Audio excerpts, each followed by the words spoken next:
Hello, I'm Scott with Shoms Photography, and today I'm going to talk about aftermarket and DIY gear before you buy the original OEM. Back in the day, this unit came out. This here is a cotton carrier. This was the deluxe version, which was like 145 bucks. Probably used it 5 times and it's sat in the closet since 2007. Again, waste of money. It got hot. It looked like I was wearing a bulletproof vest. Didn't like that whole look. Again, it works great, just not for me. But that was $145 waste of money. Then this unit came out. The Spider holster. Looking back at the cotton carrier, I was like, holy crap, should I spend my money and get the cotton carrier? Or I mean, the Spider holster. Well, I bought the knockoff version first. Found out that I loved it. So then I went and bought the OEM. So Spider holster comes on this belt here. Not a fan of this belt though. Again, tactical looking. This thing here, this pad, blocks my pocket, can't get into my pocket. That's the reason why I use the gun holster belt. Mounted it on there, love it. Used it ever since.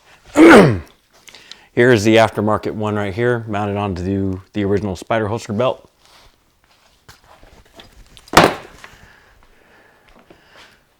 There's the original Spider holster. There's the aftermarket. I'm waiting for my OEM one to come in to replace this aftermarket, but I stuck the aftermarket on here because this way I didn't have to take this one off this one and put it on this one back and forth. So when the OEM one comes in sometime this week, I'll be happy. Shortly after the Spider holster came out, then came out the Holdfast. Again, well, that looked pretty cool. Maybe I should get something like that. So instead of me purchasing off the bat, because you're looking at 280 something bucks at the time, I was like, that cotton carrier, really just a waste of money. So I built my own. Used this on a few shoots. Found out it just wasn't for me. I only use one camera most of the time anyway. So it looks cool, don't get me wrong.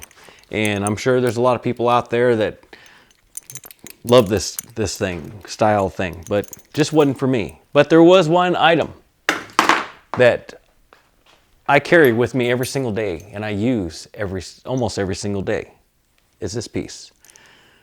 I call it the leash. I don't know what they call it, but all it is a little ring and the little clippy system. So again, I can loop this onto my belt or my belt loops and lock things on like a bag, my keys, whatever I want to go to.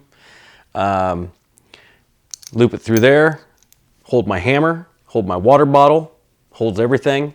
I've used it for tethering my lights to a light stand.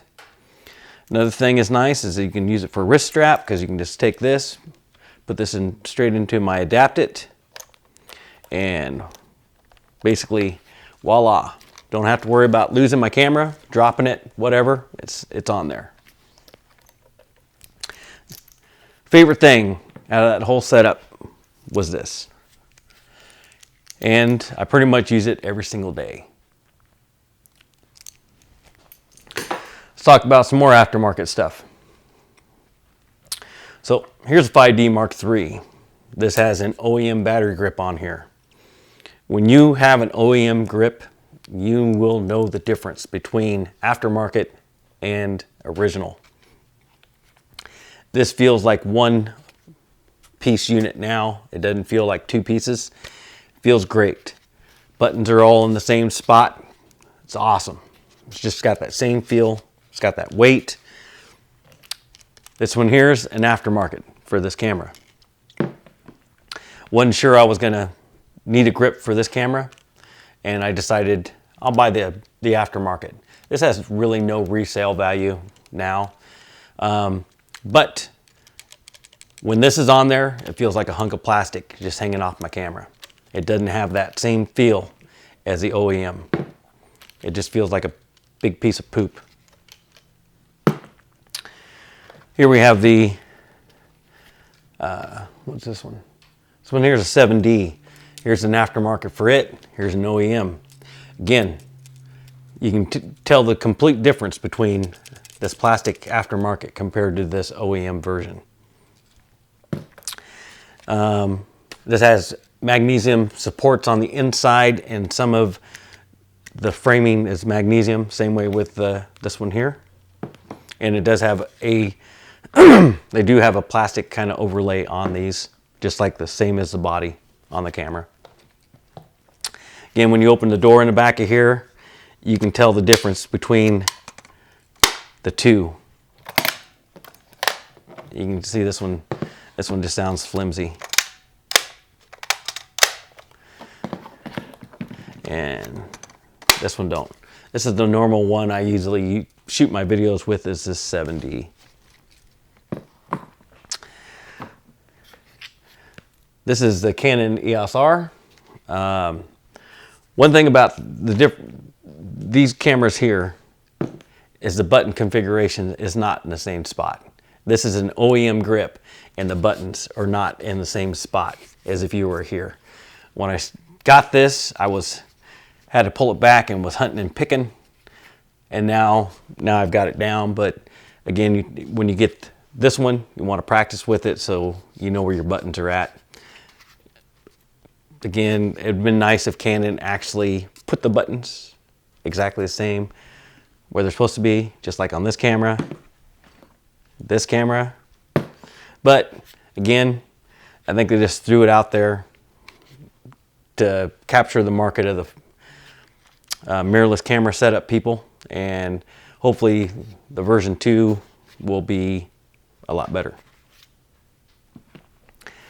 Again, if you find yourself debating between buying the more expensive item, there's nothing wrong with buying the aftermarket, testing it out, see if you like it, and then buy the OEM. So then that way, you know you're going to get a better quality than the aftermarket.